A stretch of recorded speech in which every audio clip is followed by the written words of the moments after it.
अधिरा काय ऐकू तुझं? उलट मी तुला सांगत होतो की आपण इथे नको जाऊया, नको थांबूया तिथे. कळते अधिरा, हे सगळं ना तुझ्यामुळे झालंय. पण जर इथे नसतो आलो तर व्हॅलेंटाईन्स डे साजरा नसता झाला का? सांग ना, नसता झाला. नको ना चिडू जरा. का चिडू नको मी? सांग मला, का चिडू नको मी?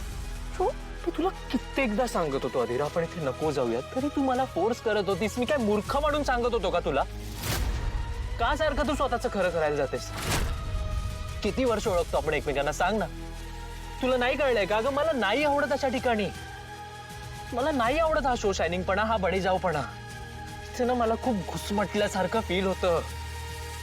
बिंग व्हेरी ऑनेस्ट, ही ना माझी लाईफस्टाईल नाही आणि मला याचं दुःख सुद्धा नाहीये. तू काही बोलू नकोस. मी तुला सांगतो, तू जा ना तुझ्या फॅमिली सोबत, तुझ्या फ्रेंड सोबत अशा ठिकाणी. पण तू मला का फोर्स करतेस इथे यायला? का सतत स्वतःचं खरं करत असतेस तू? मी तुझ्या लाईफस्टाईलशी जुळून घेण्याचा प्रयत्न नाही करत आहे का रे? सांग ना.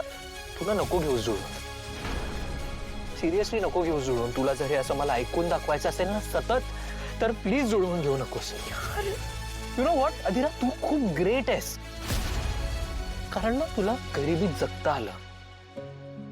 माझं तसं नाहीये. मी ना खूप सामान्य मुलगा आहे. मला श्रीमंतीचा ढोंग, श्रीमंतीचा आव नाही पार पाडता येते.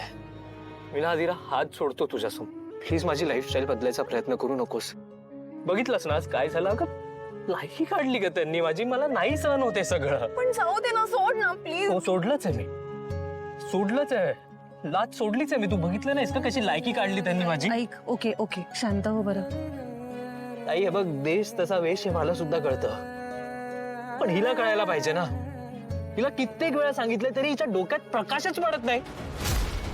रोहन असं नको बोलूस. का नको बोलू ताई? सांग ना, का नको बोलू? अगं कंटाळा आलाय मला.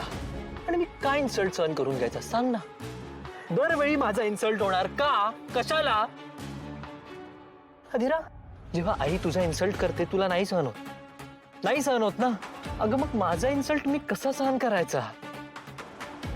रोहन ऐक ना, तू राजवाड्यांसमोर नको भांडूस. चला निघूया आपण. मी बिल घेऊन येतो. हा हा ऑलरेडी पेड.